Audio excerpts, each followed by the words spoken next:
দীর্ঘ ১ দশকেরও বেশি সময় ধরে বিএনপির মহাসচিব হিসেবে দায়িত্ব পালন করছেন সবার প্রিয় রাজনৈতিক নেতা মির্জা ফখরুল ইসলাম আলমগীর। তার উত্তরসূরি হিসেবে যার নাম সবচেয়ে বেশি আলোচিত হচ্ছে তিনি হলেন সালাউদ্দিন আহমেদ। তারেক রহমানের বিদেশে অবস্থানের সময় বিএনপি স্থায়ী কমিটির সদস্য ও দলের মুখপাত্র হিসেবে সালাউদ্দিন আহমেদকে সংগঠনের কেন্দ্রবিন্দু হিসেবে বিবেচনা করা হচ্ছে। বর্তমান রাজনৈতিক প্রেক্ষাপটে অনেকেই তাকে সম্ভাব্য পরবর্তী প্রধানমন্ত্রী হিসেবেও দেখছেন। এর পিছনে একটি বড় কারণ হলো একই ব্যক্তি তৃতীয়বারের মতো প্রধানমন্ত্রীর দায়িত্ব থাকতে পারবেন না। এ বিষয়ে বিএনপিও নীতিগতভাবে সম্মত হয়েছে। যদি নির্বাচন অনুষ্ঠিত হয় তবে বিএনপির ক্ষমতায় আসার বিষয়টি অনেকটাই প্রত্যাশিত। এ অবস্থায় পরবর্তী প্রধানমন্ত্রী হিসেবে তারেক রহমানকেই ধরা হচ্ছে।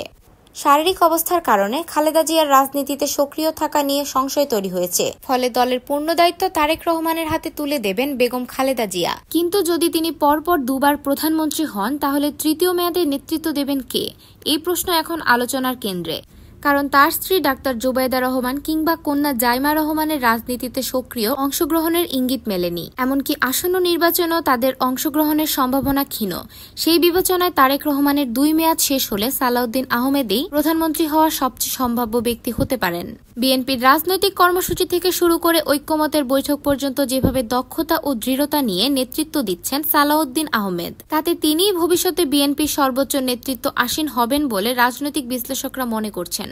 যে কোনো গুরুত্বপূর্ণ আলোচনা হোক, তা রাজনৈতিক দলগুলোর সঙ্গে হোক কিংবা মার্চ ফর গাজার মতো আন্তর্জাতিক ইস্যুতেই হোক, অথবা হেফাজতে ইসলামের আয়োজনে অংশগ্রহণ, প্রতিটি ক্ষেত্রে সালাউদ্দিন আহমেদের সক্রিয় ও দৃপ্ত ভূমিকা দেখা যায়। তিনি যেমন রাজনৈতিক প্রতিদ্বন্দ্বীদের সঙ্গে আন্তরিকভাবে সৌহার্দ্যপূর্ণ আচরণ করতে পারেন, তেমনি পরিস্থিতি অনুযায়ী কঠোর রাজনৈতিক বক্তব্য রাখতে পারেন। বিএনপির বর্তমান কাঠামোয় এমন ভারসাম্যপূর্ণ নেতা বিরল।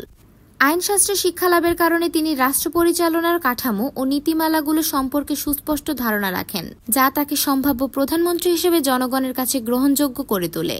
নেতৃত্বের দক্ষতার বাস্তব প্রমাণ কক্সবাজার 1 আসনের জনগণই দিতে পারে। ষষ্ঠ, সপ্তম ও অষ্টম জাতীয় সংসদ নির্বাচনে পরপর 3 বার বিজয়ী হয়ে তিনি সংসদ সদস্য হিসেবে নির্বাচিত হন এবং এই আসনে ধারাবাহিকতা বজায় রেখে রেকর্ড গড়েন।